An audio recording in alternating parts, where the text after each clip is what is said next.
welcome back to my channel. So in our continuation of Love is Blind UK, we are finally here with the wedding episodes, and I will be going through each couple who got married, who didn't, who said I do, said I do not. Now let's get into it. Sabrina and Steven. Love these two. They've been strong from day one. They are my loves, my angels. They didn't really seem to have many issues. I know the producers, I think, tried to show the whole whether to have kids or not conflict with them, but we really didn't see it for the rest of the season. So I assume that there wasn't really an issue and they probably resolved it behind the scenes. They're so perfect. Sabrina and Steven looked absolutely amazing. I loved Steven's double-breasted off-white blazer or suit, I should say, and his pants. I mean, he looked absolutely fine. And Sabrina, her dress was so gorgeous. The decor was white and green, just very fresh and clean. And their vows were so sweet. I mean, seeing them both say that they love and appreciate each other was really sweet. And I'm not surprised that they're married. So shout out to Mr. and Mrs. Smith. Then the next couple, Tom and Maria. Tom looked absolutely not it. When his friends came to visit him in his little groom's quarters, he just kind of seemed like he was going through the motions, and it was clear that him and Maria still haven't resolved their conflict or their confusion about their living style differences. And Maria was crying a lot. She just didn't look happy. Now, I understand that she lost her father somewhat recently, so I can see why that also was making her emotional. But when she talks about her relationship with Tom, she says she loves him, just there are differences. They're not sure if they're able to reconcile them. The wedding happens. Tom goes first. He says, I don't. After they both gave vows, but their vows were kind of bleh. They weren't really anything special. Tom says no, and he literally just kisses Maria's hand and walks away. And I was gagged. Like, I cannot believe he just kissed her hand and left her at the altar. Maria looked distraught. Maria's family looked distraught. It was pretty weird. And then he's walking off somewhere. Maria is crying and just upset, but then she leaves. Demi and Ollie. I didn't really like the decor of the wedding. Nothing bad per se, but it just wasn't my style. Ollie's suit looked like he was a pastor, like he was going to church, giving a sermon. I did not like it. It didn't look good. Like, it didn't feel nice. I didn't like it at all. I was expecting Ollie to go first after they did their vows, which was Ollie's wasn't really romantic at all. He just kind of referred to the pods. Oh, like in the pods, you taught me this, that. And Demi was like, I'm grown a lot since I met you and blah, blah. Like, I wasn't paying attention to their vows much. Demi just didn't seem like she was going to say yes, per se. And Ollie was just like there for the ride. His dad came up to him and it's like, okay, we finally see one member of his family. Aaron was one of the other pod squad members. The fact that Aaron was best man was interesting because, like, where was Ollie's other friends? But their bromance is kind of fun. So at the altar, Ollie comes and the officiant is like, all right, Demi is going to be the one to say whether she does or does not want Ollie as a husband. Demi says no. And I wasn't surprised because her facial expression was like, this is not going to work. And then Ollie's response was really interesting because he's just like, why? And he looked like he wanted to smile. Like, he was kind of smiling or smirking. Like, I didn't know what to believe with that, like, response, but it was so weird.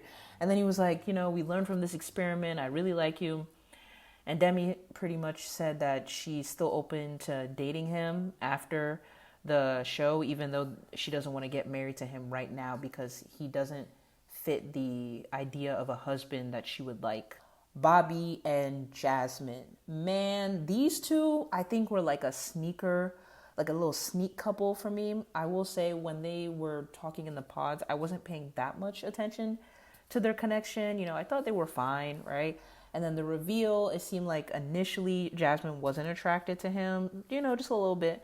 But then once it got to Greece, it's clear that the attraction to Bobby was growing more and more. And of course, Bobby's personality, how he handles and carries himself, I think just sold Jasmine completely to the point that attraction grew. Bobby loves him some Jasmine. The way he compliments Jasmine, the kind of quiet confidence he exhibits, even when Jasmine is, in her like fiery moments and admits that she gets insecure, he's not phased. He's not worried. He's like, that's my woman. I'll take care of her. And he reiterated that at the wedding too.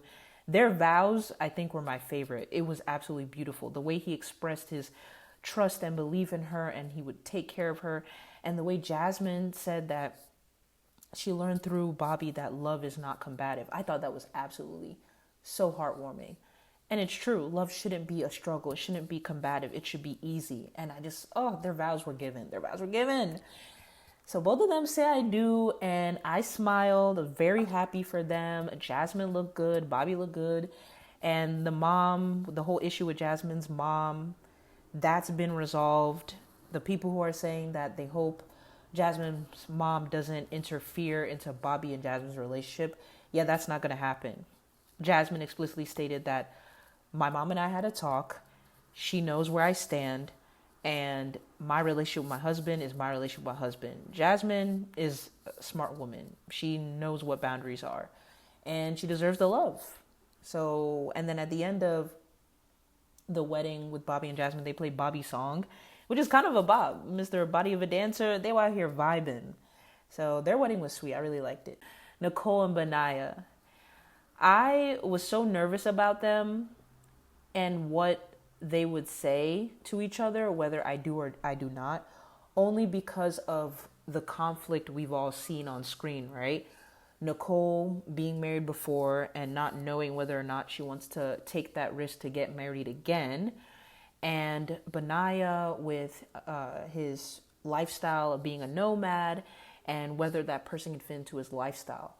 But the most overarching thing I noticed about Nicole and Benaya, both of them seem to be afraid to be vulnerable with each other, but it's clear they do love each other. But because of past hurt and the circumstances that led them to come back together, that fear of vulnerability is something that they needed to get over. And my idea or my thought was that if they can get over that hurdle, they're perfect for each other because they have the same energy, the same spirit. I remember in the pods after the whole Sam nonsense, Jasmine even told Nicole, she was like, hey, you and Benaya, I see y'all together. You both have the same energy, that free spirit, holistic energy, and it just makes sense. Now, the wedding, Nicole, I think she got jokes. She liked to play with us a little bit in a fun way. She said, I think I'm just confused. And I was like, girl, what do you mean confused? But it's clear she was joking. What I really liked that Nicole said was she kind of set the record straight. And she was honest that, look, I was married before and I didn't realize how that divorce had affected my confidence and affected my judgment. And it affected, my instincts and intuition. But she's very much 100%, her heart's in with Benaya. That is the one she loves. And she kind of, when she touched on the Sam thing a little bit too. And I hope y'all were listening because I really am glad she said this. And I'm glad that the producers kept it in because all this confusion and this attack on Nicole being confusing and wishy-washy and mean and all the mean stuff they've been saying about her, y'all need to stop. This is turning into a Nicole defense and I'm very proud to say it. People make mistakes. We all make mistakes. At the end of the day, she chose the one that had her heart from the beginning. And circumstances, sometimes love can be messy, but when it's the right person, we'll go right back to them, right? Okay.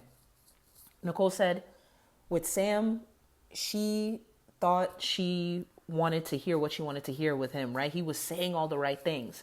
And I'm sure with her experience being divorced and the trauma from that and how it knocked down her confidence, she probably thought, oh, well, he says he loves me, right? He says he wants to be with me.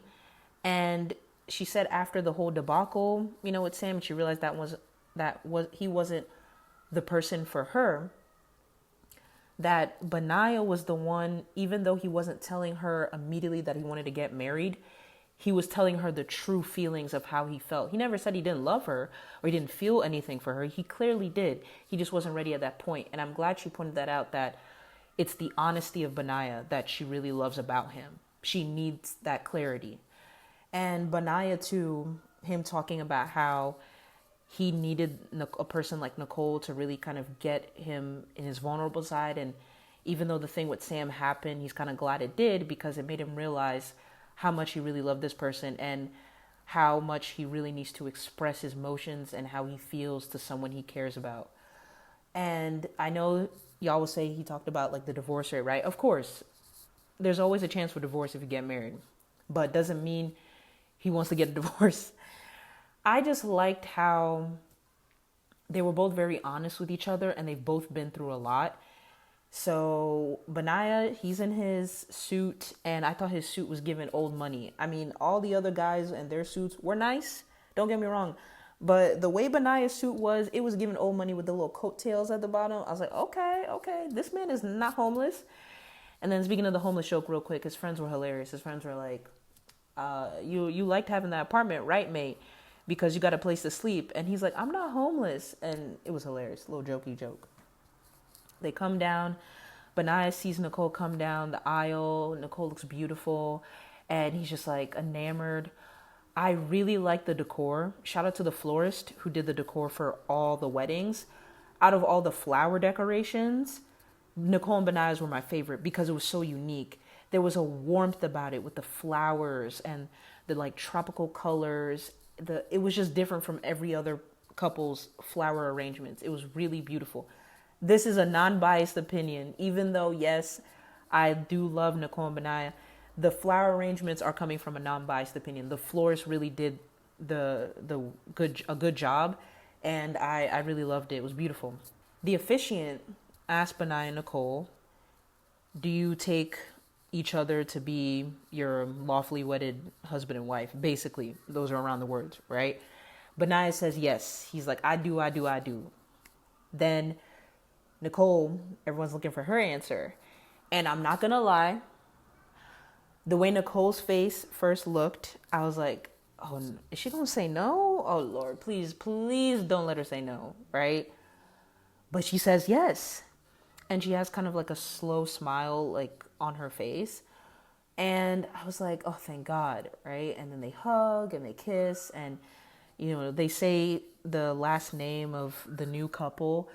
They are now known as Mr. and Mrs. Grunewald Bridie. I was like, oh, whoa. That is rich. That is not no regular name. Grunewald Bridie? Okay, Nicole. Okay, Benaya. Y'all are it. But I really loved how they just appreciate each other, and they both talked about being their authentic selves with each other. And it's clear, even when the early parts of the wedding episode and they were at their bachelorette parties or their stag and hen parties, you could tell that they talked a lot behind camera of what was really going on. Like they talked about whatever issues, whether it's living arrangements, how they felt about each other.